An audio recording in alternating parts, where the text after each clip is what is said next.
I'll never forget the day my grandmother humiliated my fiancée at our engagement party, calling her a gold digger in front of everyone. She had no idea that 3 years later, that same poor bride would be standing in the lawyer's office, holding the keys to our entire family empire. This is how karma works. Before we dive in, if you love stories about karma and justice, hit that like button and subscribe. You won't want to miss what happens next. Trust me, this story has a twist that nobody saw coming. My name is Daniel, and I grew up in a world most people only see in movies. My grandmother, Beatrice Thornhill, built an empire from nothing.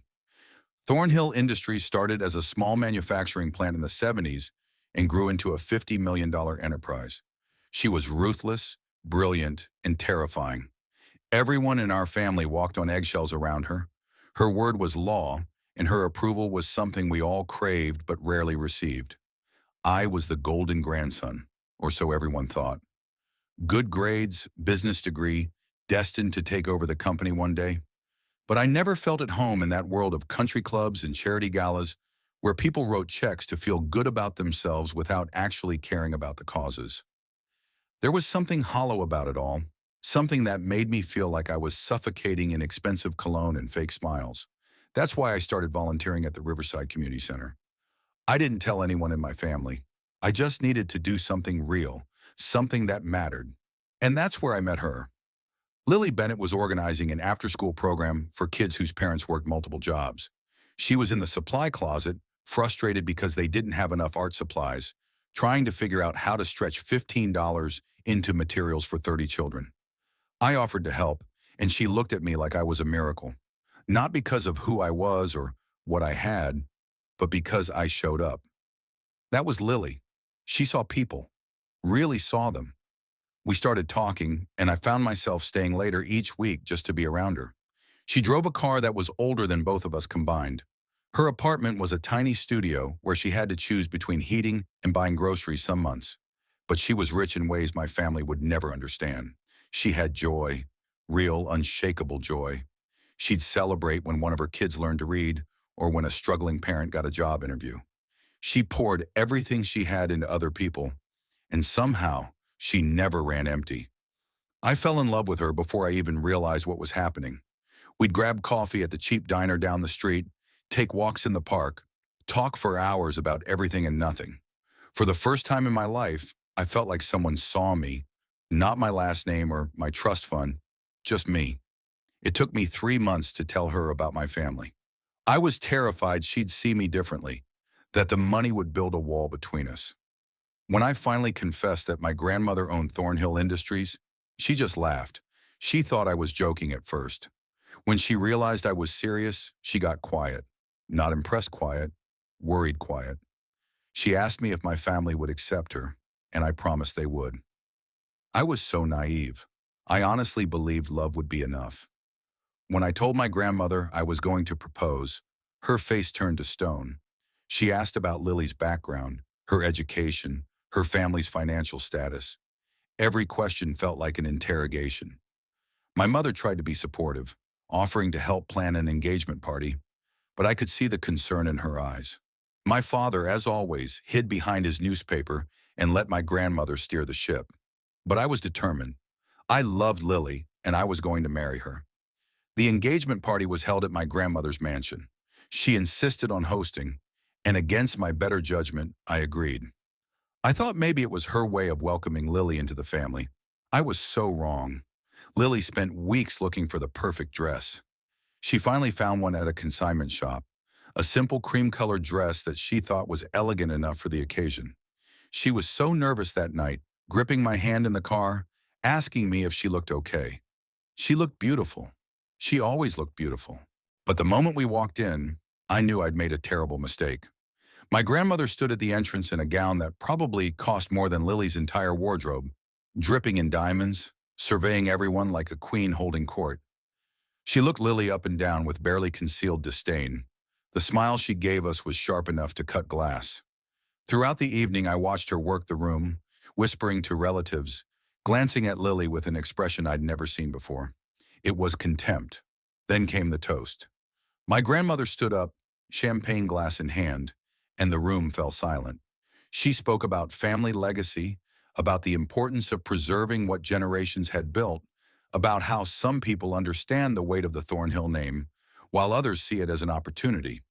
Then she looked directly at Lily and said, "How convenient that you found my grandson at a charity event. Some women marry for love, others for opportunity. I suppose time will tell which category you fall into." The room froze. I saw my mother's face go pale. My father stared at his plate. And Lily, my beautiful Lily, had tears streaming down her face. She excused herself and practically ran to the bathroom. I followed her, leaving my grandmother standing there with that satisfied smile. I found Lily sobbing in the hallway, and she begged me to take her home. She wanted to call off the wedding. She said she couldn't marry into a family that would never accept her, that would always see her as less than. It took me hours to convince her that my love was real, that my grandmother's opinion didn't matter, that we could build our own life together. But the damage was done. When I confronted my grandmother the next day, she was unapologetic. She said she was protecting the family, protecting me from making the biggest mistake of my life. Then she delivered her ultimatum. Marry Lily, and I'd be cut off completely. No inheritance, no trust fund, no position in the company. Nothing. I chose Lily. We got married 3 months later in a tiny ceremony with just our closest friends. My mother came and stayed the whole time, crying through the entire ceremony. My father showed up for 20 minutes, handed me an envelope with $5,000 and left.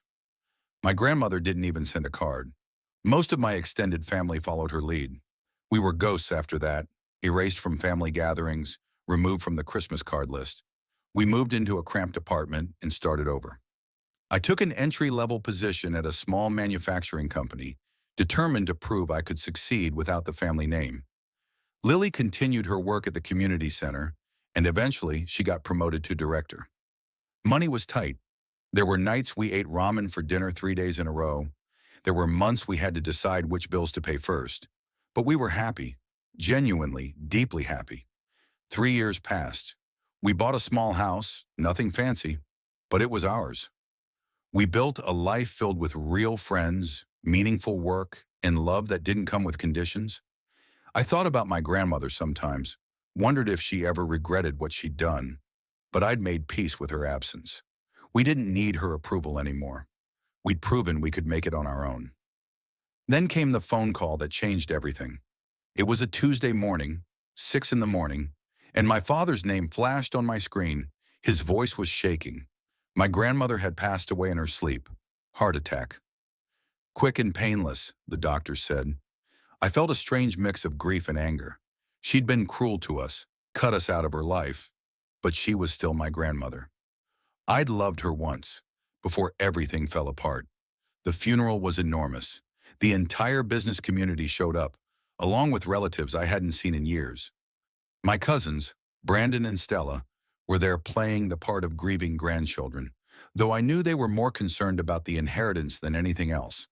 They'd always assumed they'd split the company between them. They barely acknowledged Lily and me, just a few cold nods from across the room. A week later, we were summoned to the lawyer's office for the reading of the will. The office was all dark wood and leather chairs, the kind of place designed to intimidate. The entire family was there, packed into the conference room, everyone trying to look somber while practically vibrating with anticipation. The lawyer, an ancient man named Mr. Morrison, began reading in a monotone voice. Small amounts to various relatives. 100,000 to Brandon, 100,000 to Stella. Properties divided among my aunts and uncles. Everyone seemed satisfied, relieved that they'd gotten their piece of the pie. Then Mr. Morrison cleared his throat and said, "And the entirety of Thornhill Industries, including all shares, assets, and controlling interest, valued at approximately $52 million, I leave to Lily Grace Bennett Thornhill." The room exploded. Brandon jumped out of his chair, shouting that it was impossible, that there must be a mistake. Stella was screaming about contesting the will. My aunts and uncles were talking over each other, demanding another reading. My father sat there in shock, mouth hanging open. My mother had her hand over her heart, tears streaming down her face. And Lily, she just sat there frozen, gripping my hand so tight I thought she might break my fingers. Mr. Morrison waited for the chaos to die down, then pulled out a sealed envelope. It was addressed to Lily in my grandmother's distinctive handwriting. With shaking hands, Lily opened it and began to read silently. I watched her face transform from shock to confusion to something I couldn't quite identify. When she finished, she looked at me with tears in her eyes and handed me the letter. My grandmother's words were clear and precise, just like her. She wrote that she'd been unforgivably cruel at our engagement party. She admitted that she'd spent 3 years watching us from afar. She'd hired an investigator, not to dig up dirt, but to understand who Lily really was. She'd learned about the programs Lily created at the community center, how she'd raised over $2 million in donations, how she'd won a state award for her work with underprivileged children. She'd watched me work my way up at my company, earning promotions through actual merit rather than family connections. The letter continued, and this is where my grandmother's words broke me. She wrote, "You didn't marry my grandson for money. You married him despite his family. You had every reason to walk away, and you stayed. You had every reason to become bitter, and you chose joy. I spent my whole life building an empire, but I forgot what it was for. I forgot that businesses serve people, not the other way around. You understand that in a way I never did. This is not an apology. Words cannot undo what I did to you. This is my acknowledgement that you deserved the respect I never gave. Prove me wrong one last time, Lily. Show them all what real integrity looks like. Show them that the Thornhill name can mean something good." But there was more. The letter revealed something none of us knew. 6 months before she died, my grandmother had been diagnosed with terminal cancer. She'd kept it secret from everyone, refusing treatment, choosing to live her last months on her own terms. She'd used that time to watch us, to really see what our life had become. She'd attended one of Lily's fundraisers in disguise, watched her speak about breaking cycles of poverty, saw the way she treated every person in that room with equal respect and dignity. The twist that none of us saw coming was in the final paragraph. My grandmother revealed that she'd restructured the entire company 6 months before her death. She'd transformed Thornhill Industries into a social enterprise with a mandate written into the corporate bylaws. 50% of all profits had to be reinvested into community development programs. The CEO, which was now Lily, was required to maintain this structure or the company would be dissolved and all assets donated to charity. My grandmother hadn't just given Lily a company, she'd given her a mission and ensured that mission couldn't be corrupted. Brandon and Stella's lawyers tried to fight it, but the will was airtight. My grandmother had been many things, but sloppy wasn't one of them. Over the next few months, Lily stepped into her role as CEO.